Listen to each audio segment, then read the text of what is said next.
37 units? We appear to be 6,963 units short. If we intend to keep our ship, Peter Quill. I know. We clearly need a plan. What about selling Gamora's crap? What? Oh, come on. You've been hoarding them stupid knickknacks ever since you first joined us. I mean, don't tell me they ain't worth nothing. Quarantine zone was always Holding out on My us, Quill. figurines are not knickknacks. Huh, team's in trouble, and you can't be bothered to make no Set course sacrifice. for the Mako I will star system. sacrifice your head. And take us to the majestic mountains of mature. Kakarantara. Guys! I think we should hear out Groot for once.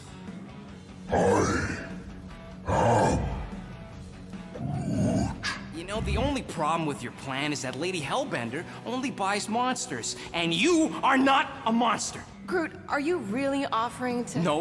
No, he is not offering that, okay? It could work. Sell Groot?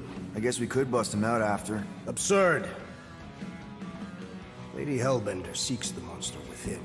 The small, ugly one is clearly the correct choice.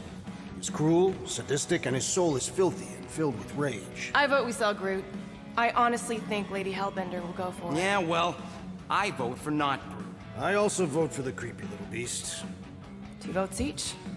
Peter? Well, Rocket's definitely scarier on the inside. He's unstable and vicious and totally oblivious to the needs of others. Okay, we get it. All right, let's do this. Let's go sell a monster.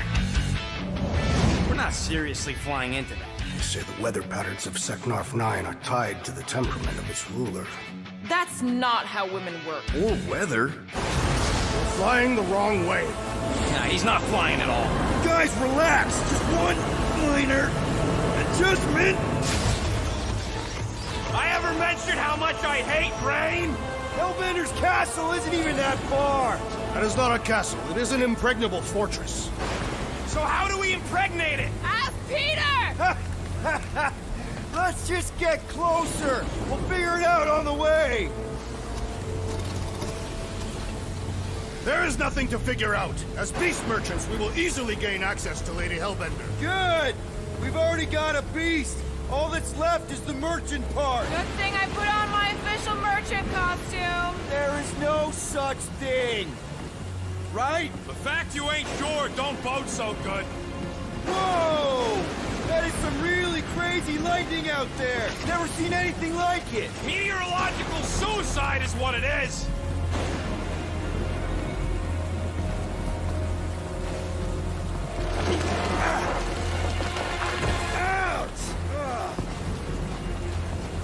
Hey, is my jacket all right? At least you got a jacket. Some of us are soaking here. Less whining, more walking. Hey, Stormlord, we ain't seriously walking through this. It'll take forever in this storm. Stop complaining. The hardship will strengthen your spirit. I face more than enough hardship. Thank you very much. You are welcome, Feeble One. We got this. Just don't fall and we'll be fine. Go forward. Whoa! Whoa, whoa, whoa, whoa! No!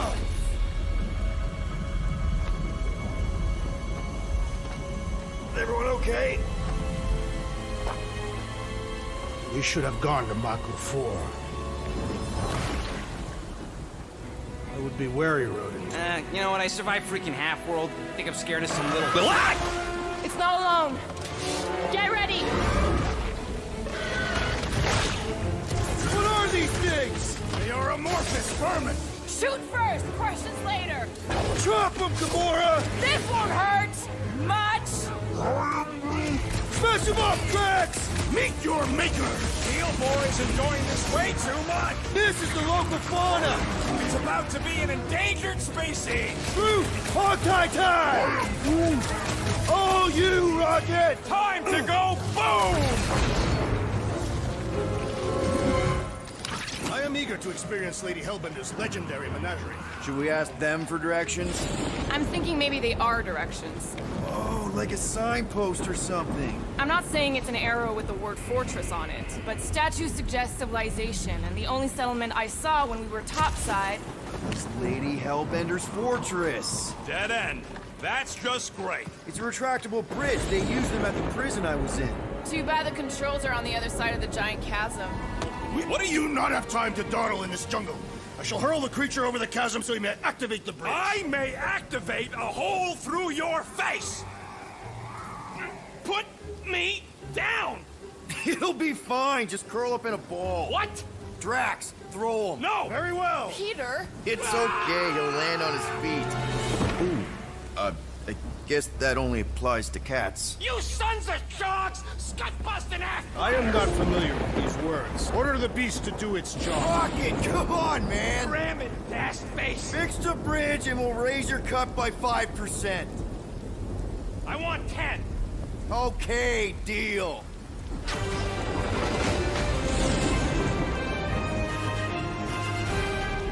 Thanks for the bridge, Rocket. If you even think of pulling that Wait. scud again... Hear that?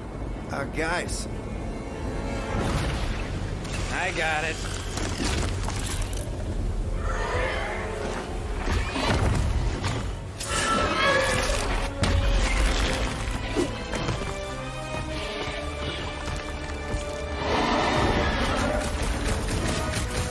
These creatures are perfect predators. Stop cheering for the murder monster! Somebody's having fun! You are my prey. Keep it together, Doc! Bad dog! Bad dog! We dropped the numbers! Not if you count all that teeth we know! Sector has a new predator. Avoid the mouth, dodge the tail, slice and clear! Is anything on this planet not trying to kill us? Guys, huddle up! Already missing the jiggle jellies! They keep moving around! This must time my blade. Don't get too close to that mouth! We can't open! This guy barely feels it! Yeah, I smell it too! Come on, we got this! Perhaps these were sent by Lady Hellbender. Well, she can keep them! Regenerate! How come monsters are never friendly?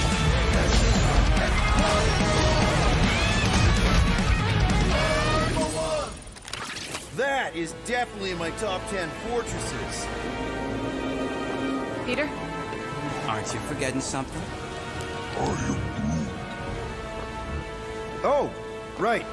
The cage. The point of even getting the Flarkin thing was looking like we mean business. All right, Rocket. Time to put on your monster face. I only got one face, Quill. Are you sure about this, Peter? Look at him! You better have one hell of a sales pitch.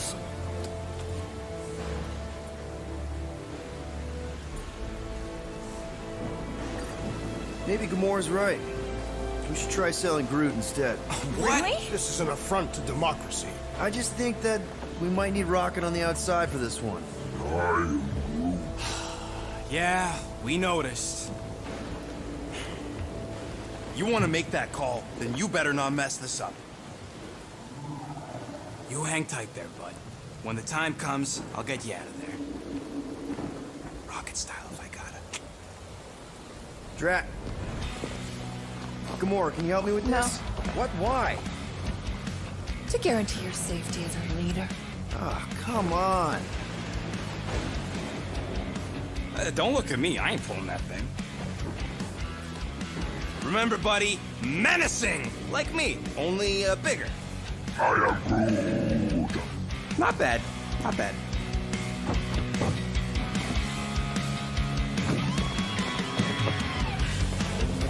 Easy, big guy. So, how long before someone else wants to pull this thing? We are 60 clicks from the fortress. I'd say closer to 75. We got this!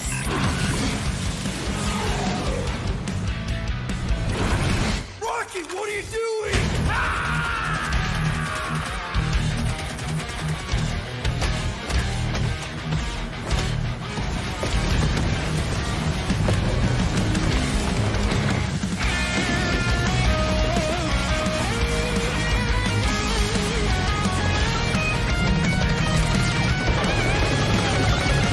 Who's the monster now?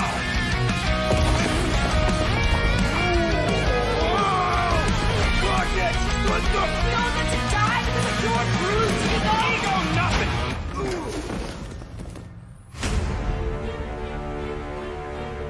Guardians of the Galaxy. How many times do I have to kill you? The audacity that you thought you could rob me, Dweller! Feast upon them!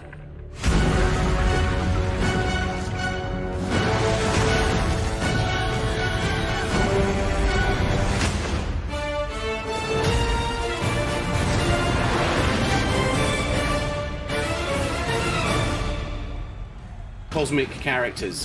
Growing up as a kid, I read them, enjoyed them, loved them. I had the opportunity to write for Marvel on some of their cosmic titles. I went back with the help of Bill Roseman, the editor, and kind of cherry-picked characters from Marvel's past. The opportunity here was to build a team, but to make it all underdogs, so that the reader would think, oh my gosh, how is this team going to survive? And that became the Guardians of the Galaxy comic, which we loved working on. I remember the first time that the Marvel crew came to Montreal, we were showing them the design of the characters, how they would look, and they stayed silent. I don't know if it's a minute, but in my head, it was a minute. I was like, oh my God, like they hate it. We realized how much that Marvel and Eidos Montreal share and have in common, and that we knew the Guardians were in perfect hands. Looking at the samples that Eidos were kind enough to show me, I think he's fantastic and absolutely in the spirit of what these characters are. What makes the gameplay experience unique to me is no matter in what phase of the game you are, whether you're in exploration or you're fighting, the Guardians are constantly around you and you never feel alone. While you're the leader, the Guardians will also challenge you and make decisions on their own, and you will have to adapt to it. You are literally part of the Guardians of the Galaxy. The decisions you'll make will have lighthearted to haunting repercussions, and the game will react to what you do and say. Gamora, no killing teammates! Says who? It's literally in your contract! I made no such commitment. You are playing as Star-Lord and you're using your blasters and you're using your jet boots. Star-Lord is really empowering. He's very agile on the battlefield. He can slide and over with his jet boots. Of course, he has his elemental blasters that have different powers as well. And on top of all of this, he can use the unique abilities of his Guardians. We're not pirates. We're legally incorporated heroes for hire. Gardeners of the Galaxy? What? No. The story is about a group of misfits, the Guardians. In our world, they've been together for less than a year. They create something on a small scale that looks insignificant. And as they progress through the story, they discover that they created something really big that threatens the galaxy. There are a lot of very interesting villains in the Marvel franchise. And when you're starting to work on a story like this, you get to get your pick of which ones will make the best for this story. That gives us the opportunity to bring in some that are well known, but some that are also not all that well known. What Eidos is getting so right about them is capturing what it's like to be a misfit family. They're also bringing an amazing imagination to it. You're going to see planets and characters that are going to blow your mind. Interpreting it in its own way, I think, makes it feel incredibly fresh and exciting. It's not a matter of trying to replicate the comic or trying to replicate the film. It's trying to take the medium you're working in and make the best version of Guardians out of that. They made it fun. They made it rock and roll. They delivered everything you would want in a Guardians game.